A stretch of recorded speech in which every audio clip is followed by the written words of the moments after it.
Billion Road is a game that has been available on the Switch in Japan for a little while now. It's a property acquiring board game that's set in Japan and also has an interesting monster battling mechanic, and it's just about to release in the West via the Nintendo eShop. Will this money-based game make my world go round? I'm Glen for SwitchUp. Thank you to the publishers for the review code, and now, let's find out.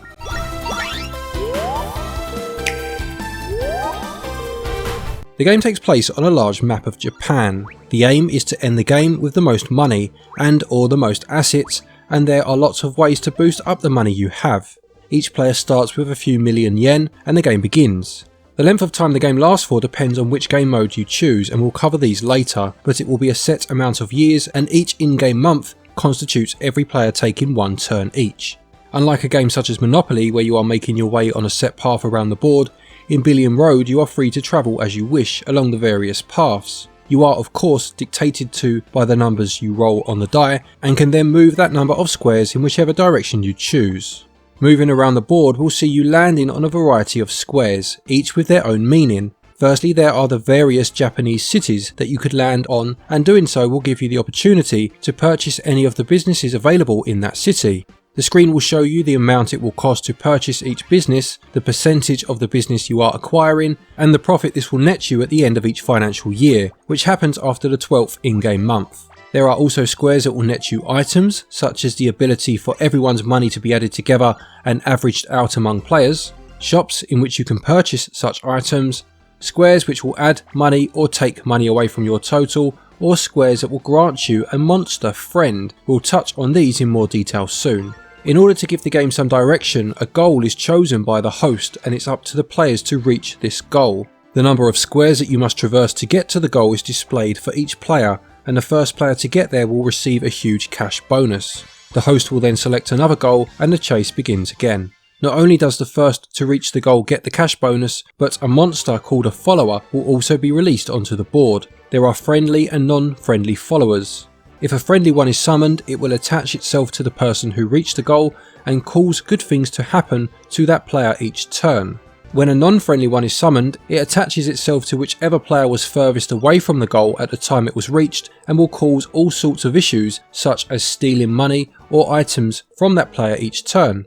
These follower monsters will stay with the character they were assigned to until they cross another player on the board and pass it on, or the next set goal is reached, at which point all previous followers are banished and new ones are assigned. As well as these followers, there are the collectible monsters I mentioned earlier. These can be earned via squares on the map as mentioned, or found standing idly on the map too. Passing them will see them join you. They each have a unique ability that could benefit you, such as allowing you to re-roll or limiting the money you lose if you land on a negative square. These abilities have a finite number of uses though, and you can have up to 3 monsters at any one time. Finally, there are the Nemesis monsters. These huge creatures will cause havoc on the board, potentially destroying cities and costing players with businesses there a lot of money. When they do appear, you will be told how many months or turns it will be before they attack, and this is your chance to attack first. Basically, any monsters each player has will have an attack number, and each player will be given the chance to attack the monster as an extra go for each turn before they attack you.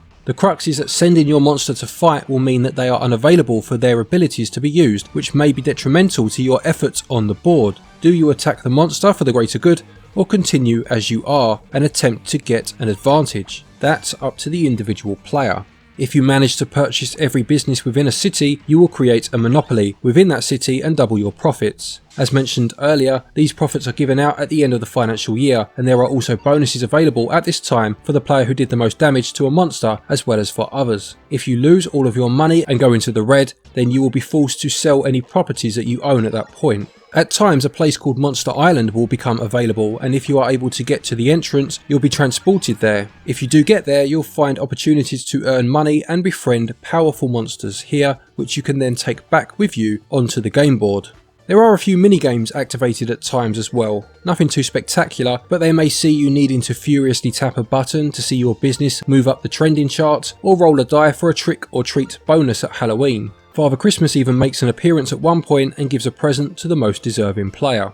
That's the basic idea of how to play the game, but in terms of game modes, there are 3 available. First up is Tournament Mode, which is a single player experience that lasts for a whopping 30 years. In this mode, the player with the fewest assets every 5 years is ejected from the competition and a new, stronger player is added in their place.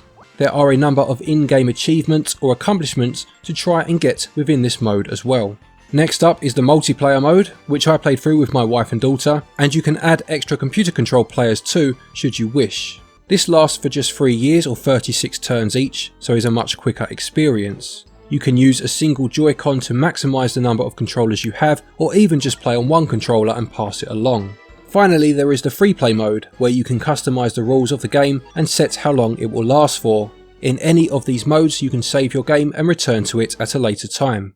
The game itself is actually very fun and not as daunting as it feels it has the potential to be at the start. You can go all in and weigh up the return that you will get on an 8% share of 40 million yen over 30 years, or you can just move around, buy stuff and hope the roll of the die is kind to you. As I said, I played this with my wife and daughter, and even though my daughter didn't understand the intricacies of the money system, she understood that making it was good and losing it was bad, and we had a good time. The controls are all very simple, although one complaint I would have is that when you play with AI opponents, they control how quickly they scroll through any of their own text, and they do this very quickly, to the point that you cannot read what is being said at times. Now, I'm all for computer controlled characters not procrastinating when it's their go in a turn-based game, but it does get a bit silly when they've unleashed a follower monster and you can't even read who it is it's going to follow. Gameplay is exciting and quite a different experience to a lot of the other board games on the Switch, even counting Monopoly in that to be fair, and scores 17 out of 20.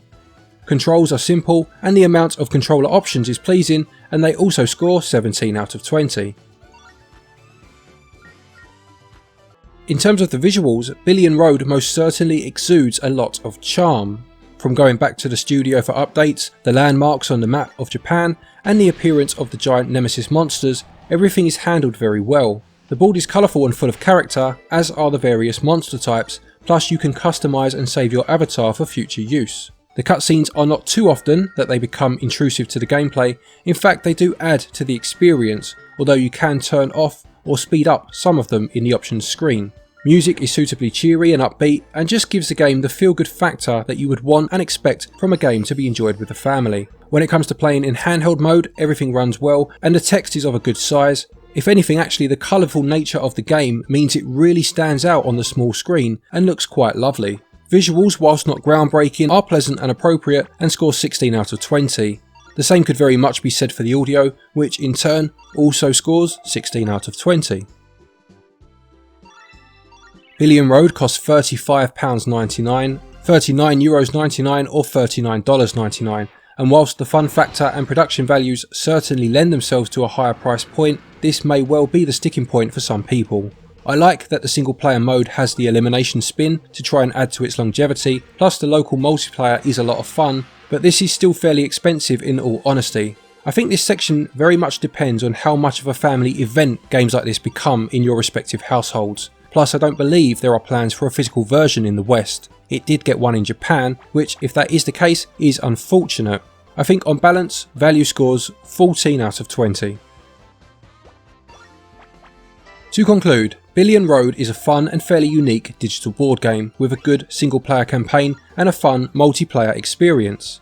Mileage will vary from person to person, but in terms of charm, quality and solid mechanics, it's definitely up there amongst some of the best on the Switch. If you like these experiences to be a bit more minigame heavy, then this one may not be for you, but otherwise it's definitely worth considering.